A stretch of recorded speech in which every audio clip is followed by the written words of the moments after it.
Hello, let's do something very interesting. आज हम discuss करेंगे बहुत ही सिंपल सा एक सम एंड हमें पता है वो कॉन्सेप्ट है from the concept of trigonometric table.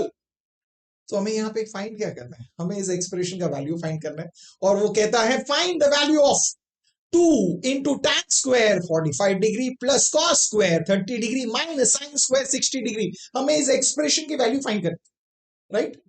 तो आप बोलोगे सबसे पहले तो हमें एक्सप्रेशन लिखना होगा, तो चलिए एक्सप्रेशन लिख देते हैं। तो एक्सप्रेशन दिया हुआ है 2 into tan square 45 degree plus cos square 30 degree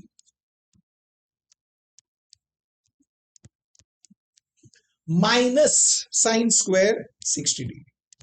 तो हमने सबसे पहले एक्सप्रेशन लिख दिया, अभी हमें इस एक्सप्रेशन को सॉल्व करना है। ओके, बट आप बोलोगे एक्सप्रेशन अगर सॉल्व करना है तो हमें tan 45 की जरूरत है, cos 30 की जरूरत है, sin 60 की जरूरत है। ये वैल्यूज मिलेंगे कहां से? ट्रिग्नोमेट्रिक टेबल से। यस, और ये रहा ट्रिग्नोमेट्रिक टेबल। ट्रिग्नोमेट्रिक टेबल कैसे फॉर्म करना है ये मैंने ऑलरेडी सिखाया हुआ है, वीडियो मैंने किया हुआ है और वहां पे मैंने एक हैंड ट्रिक भी बताया था, बहुत ईजी है। अगर आपने नहीं देखा है जरूर देखना, और आपको इस वीडियो का लिंक मिल जाएगा, आपको डिस्क्रिप्शन बॉक्स में दिया हुआ है, उसे देखिए, क्लिक कीजिए और वीडियो को देखिए तो आपको समझ आ जाएगा हमने ये टेबल कैसे फॉर्म किया था।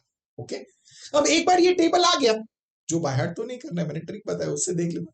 ओके, एक बार आपको ये टेबल आ गया, आपने लिख के रखा है, तो हमें ऐसे वैल्यू सब्स्टिट्यूट करना है।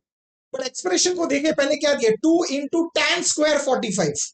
दैट मीन्स हम 2 ऐसे ही लिखेंगे, 2 इंटू tan स्क्वायर 45 डिग्री का मतलब क्या होता है, tan ऑफ 45 डिग्री की जो वैल्यू है उसका स्क्वायर। सो tan के रो में 45 के कॉलम में वैल्यू क्या है, 1। So we get 1 square there, तो लिखेंगे 1 का square. Very good. Plus cos square 30 degree, that means हमें cos 30 का जो वैल्यू है उसका स्क्वायर करना है। तो cos 30 के वैल्यू के लिए हम देखेंगे cos के रो में 30 के कॉलम में वैल्यू क्या है, √3/2। तो वहां पे लिखेंगे √3/2 the whole square. Very good. Minus sine square 60, that means sine 60 की जो वैल्यू उसका स्क्वायर करना है। साइन के रो में 60 के कॉलम में वैल्यू क्या है, √3/2। तो हम लिखेंगे वहां पे √3/2 होल स्क्वायर। सुपर्ब। तो चलिए आगे सॉल्व करते हैं। अब क्या मिलेगा, 2 इंटू 1 स्क्वायर, सो 1 स्क्वायर आप बोलोगे 1 है, सो 2 इंटू 1 क्या है, 2। सो फर्स्ट टर्म यहां पे मिल जाएगा 2। सेकेंड टर्म देखिए, √3/2 द होल स्क्वायर, तो √3 का स्क्वायर है 3, 2 का स्क्वायर है 4, दैट मींस हमें वहां पे मिलेगा 3/4 माइनस √3/2 द होल स्क्वायर। √3 का स्क्वायर है 3, 2 का स्क्वायर है 4, दैट मींस वहां पे होगा 3/4। Very good. तो चलिए अभी इसे सॉल्व करते हैं। आप बोलोगे डिनोमिनेटर्स डिफरेंट है, उससे पहले देखिए, आप देखोगे दो टर्म्स देखिए, second and third term. Second term है +3/4, थर्ड टर्म है -3/4। +3/4 -3/4 कैंसिल। Very good. तो हम इसे डायरेक्टली कैंसिल कर सकते हैं। तो बचा क्या, तो बचा है 2। दैट मींस हमें इस एक्सप्रेशन का वैल्यू मिल गया और इसका वैल्यू है 2। बहुत ही बढ़िया था, बहुत ही सिंपल था, isn't it? तो चलिए आपको, आप ये समझ गए, आप लोग एक्साइटेड हो और एक सम करते हैं। तो चलिए और एक सम डिस्कस करते हैं, और ये रहा आपका नेक्स्ट सम। एक बड़ा सा एक्सप्रेशन दिया है और हमें इसकी वैल्यू फाइंड करनी है। एक्सप्रेशन कितना भी बड़ा हो बहुत इजीली कर सकते हैं, हमें सिर्फ टेबल की जरूरत होती है और टेबल हमें पता है। तो चलिए पहले एक्सप्रेशन लिख लेते हैं। तो यहां पे लिख लेते हैं, एक्सप्रेशन है 5 into cos square 60 degree, correct, plus 4 into sec square 30 degree minus tan square 45 degree upon sine square 30 degree plus cos square 30 degree. तो चलिए अभी ये सॉल्व करना है, बट ये सॉल्व करते समय याद रखना जो मैंने हमेशा पहले भी बोला है, जब भी एक फ्रैक्शन है और अगर एक फ्रैक्शन में हमें पता है जब वैल्यूज हम सबस्टिट्यूट करेंगे तो न्यूमरेटर में फ्रैक्शन आएगा, डिनोमिनेटर में फ्रैक्शन आएगा। तो अगर एक फ्रैक्शन में आपको फिर से फ्रैक्शन आए कहीं पे भी, या तो न्यूमरेटर में या डिनोमिनेटर में या दोनों जगह, मैंने हमेशा कहा है उसे हॉरिजॉन्टल फॉर्म में लिखना। हॉरिजॉन्टल फॉर्म मतलब न्यूमरेटर लिखिए, उसके बगल में डिवीजन का साइन डालिए और उसके बगल में आप डिनोमिनेटर लिखेंगे। ये याद रखना बहुत इंपॉर्टेंट है। इससे आपको एक्सप्रेशन लिखना इजी लगेगा और आपके गड़बड़ नहीं होंगे। और अगर आप वर्टिकल फॉर्म में लिखते हो तो उसमें अगर कोई गड़बड़ हुआ, कोई अगर आपने मिस्टेक किया तो आइडेंटिफाई करना बहुत डिफिकल्ट हो जाता है। तो इसलिए ओके, तो आप न्यूमरेटर पहले लिख लेते हैं एक ब्रैकेट में। तो क्या दिया है 5 into cos square 60। So 5 multiplied by cos 60 जो है, कॉस बोले तो हम देखेंगे यहाँ पे कॉस के रो में 60 के कॉलम में what is the value, it is 1/2। तो हम लिखेंगे 5 into 1/2 the whole square. Very good. तो ये हम न्यूमरेटर लिख रहे हैं अलग से, तो न्यूमरेटर को हम एक ब्रैकेट में लिखने वाले प्लस क्या है न्यूमरेटर में second term 4 into, so 4 into sec square 30, that mean sec 30 का स्क्वायर है। अब आप बोलोगे सेक तो नहीं है, सेक मतलब कॉस का रेसिप्रोकल है। सो सेक 30 के लिए हमें कॉस 30 जो है उसकी वैल्यू चाहिए। सो कॉस 30 की वैल्यू क्या है, कॉस 30 की वैल्यू है √3/2, उसका रेसिप्रोकल करेंगे। √3/2 का रेसिप्रोकल क्या है 2/√3। सो दैट मीन्स हम लिखेंगे 2/√3 the whole square minus tan square 45, that means tan of 45 का स्क्वायर, tan ऑफ 45, tan के रो में 45 के कॉलम में वैल्यू इज 1 का square and that is nothing but 1 का स्क्वायर हमने लिख दिया। ये रहा हमारा न्यूमरेटर, ये न्यूमरेटर है, इसके बगल में डिवीजन साइन।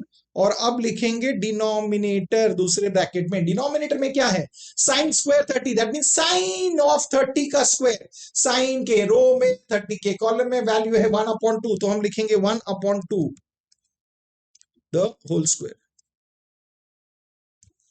प्लस कॉस 30 का स्क्वायर है। सो कॉस के रो में 30 के कॉलम में वैल्यू है √3/2, सो हम लिखेंगे √3/2 द होल स्क्वायर। सुपर। और ये रहा हमारा डिनोमिनेटर। तो हमने न्यूमरेटर और डिनोमिनेटर को लिख दिया, वैल्यू सब्स्टिट्यूट कर दिया। अभी हमें सॉल्व करना है, तो चलिए हम इसे सॉल्व करते हैं।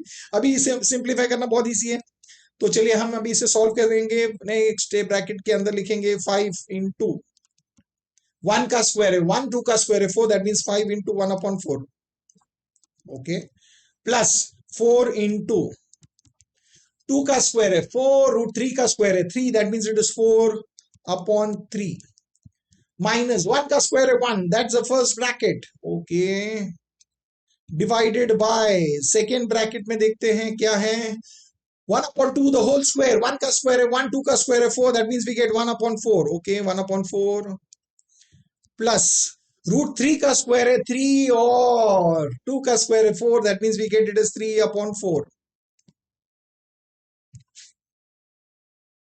ओके। चलिए इसे आगे सॉल्व करते हैं। सो फर्स्ट टर्म क्या है फर्स्ट ब्रैकेट में 5 इंटू 1/4, न्यूमरेटर न्यूमरेटर मल्टीप्लाई कीजिए तो 5 इंटू 1 इज 5 एंड डिनोमिनेटर में 4, so we get 5/4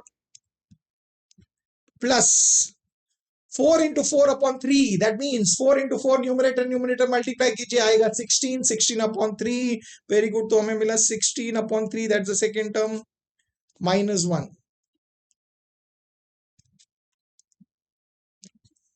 divided by, अब देखिए सेकेंड जब आप ब्रैकेट देख रहे हो आप बोलोगे दोनों को ऐड करना है, दोनों के डिनोमिनेटर सेम है, तो हमें क्या मिलेगा न्यूमरेटर को ऐड कर देते हैं डायरेक्टली, हमें मिलेगा 1 प्लस 3/4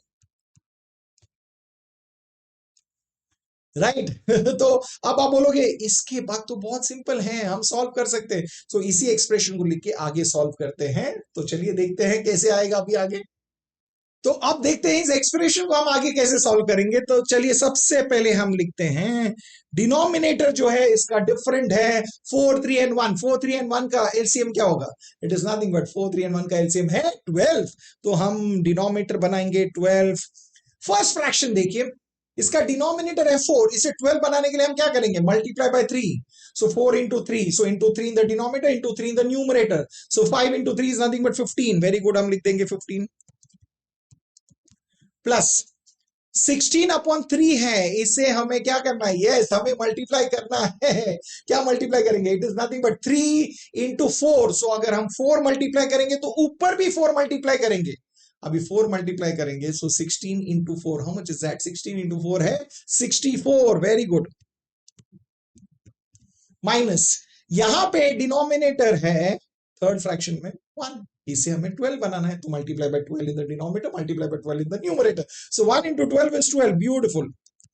ये रहा हमारा फर्स्ट ब्रैकेट जो हमने सिंप्लीफाई किया, डिवाइडेड बाय, चलिए सेकेंड ब्रैकेट देखिए, 1 + 3 दैट इज 4। सो हमें मिलेगा 4/4। वाओ, और हमें पता है 4/4 मतलब क्या है? 1। Very good. तो चलिए अभी आगे सॉल्व करते हैं। 15 + 64, how much is that? 15 + 64 is 79। तो चलिए लिखते हैं 79 - 12/12, right? That's the first bracket, divided by 4/4। 4/4 क्या? 4/4 is nothing but 1। Very good।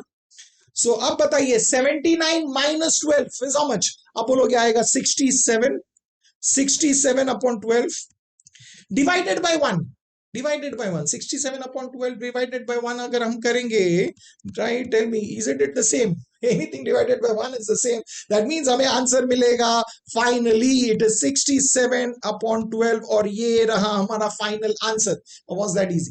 बोलोगे बहुत इजी था, बहुत ही सिंपल था, इजंट इट? तो मैं वही कह रहा हूं, हमें सिर्फ वो टेबल जो है वो जानना जरूरी है। और मैंने कहा ये मैंने पहले भी डिस्कस किया है, उसका लिंक जो है वो मैंने डिस्क्रिप्शन बॉक्स में डाला है, आप उसको क्लिक कीजिए, उस वीडियो को देखिए, तो आपको इस तरह के सम्स जो है सॉल्व करना बहुत इजी लगेगा, काफी इजी है, राइट है? तो इस सम्स को प्रैक्टिस कीजिए, सॉल्व कीजिए, तो कॉन्फिडेंस बढ़ेगा। अभी आपको ये समझ में आया है एकदम अच्छे से, तो इसे लाइक कीजिए, वीडियो को शेयर कीजिए, चैनल को सब्सक्राइब कीजिए।